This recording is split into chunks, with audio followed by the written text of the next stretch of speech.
உலகின் முதல் காதலர் தினம்.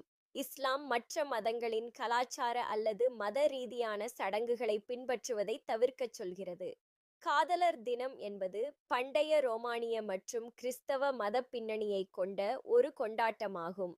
நபிகள் நாயகம் ஸல்லல்லாஹு அலைஹி வஸல்லம் அவர்கள் கூறினார்கள், யார் ஒரு சமூகத்திற்கு ஒப்ப நடக்கிறாரோ அவர் அவர்களைச் சார்ந்தவரே.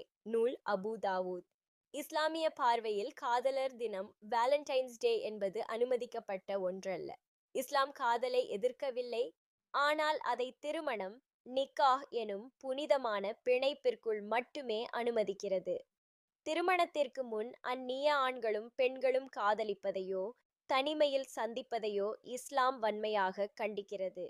காதலர் தின கொண்டாட்டங்கள் பெரும்பாலும் ஆடம்பரம், வீண் விரயம் மற்றும் ஒழுக்கக்கேடான செயல்களுக்கே வழிவகுக்கின்றன. இது போன்ற செயல்கள் ஒரு முஸ்லிமின் ஈமானை, இறை நம்பிக்கையை பலவீனப்படுத்தும். முஸ்லிம்களுக்கு என்று அல்லாஹ் வழங்கிய பண்டிகைகள் இரண்டு மட்டுமே.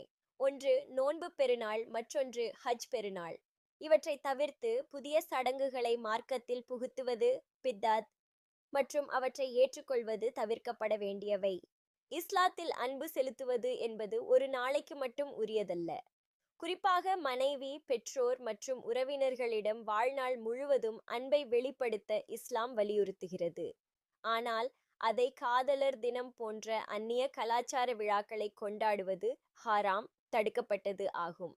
இறைவன் மனித குலத்தை படைத்தது முதலில் உருவாக்கிய உறவு ஆதம் அலைஹிவஸல்லம் மற்றும் ஹவ்வா அலைஹிவஸல்லம் ஆகியோரின் அன்பு என்பது மனித குலத்தின் முதல் காதல் மற்றும் பிணைப்பாக கருதப்படுகிறது. இது வெறும் உடல் சார்ந்த ஈர்ப்பு மட்டுமல்லாமல் இறைவனால் பிணைக்கப்பட்ட ஒரு புனிதமான உறவாகும். குரானில் அல்லாஹ் குறிப்பிடுகிறான், அவனே உங்களை ஒரே ஆத்மாவிலிருந்து படைத்தான், அவளிலிருந்து அவளுடைய துணையை அவர் அவளிடம் அமைதி பெறுவதற்காக உண்டாக்கினான். அத்தியாயம் 7 வசனம் 189. இஸ்லாமிய நம்பிக்கையின்படி ஹவ்வா அலைஹிவஸல்லம் அவர்கள் ஆதம் அலைஹிவஸல்லம் அவர்களின் விலா எலும்பிலிருந்து படைக்கப்பட்டார்கள்.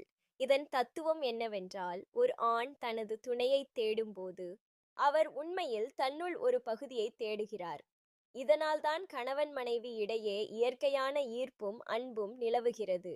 ஆதம் அலைஹிவஸல்லம் அவர்கள் சொர்க்கத்தில் படைக்கப்பட்ட போது அங்கிருந்த அனைத்து வசதிகளையும் விட ஒரு துணையின் தேவையை அதிகம் உணர்ந்தார்கள்.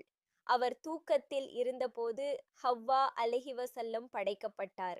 அவர் விழித்து பார்த்தபோது தன் முன் ஒரு பெண்ணைக் கண்டு மிகுந்த மகிழ்ச்சியடைந்தார். இந்த முதல் சந்திப்பே அன்பின் தொடக்கமாக அமைந்தது.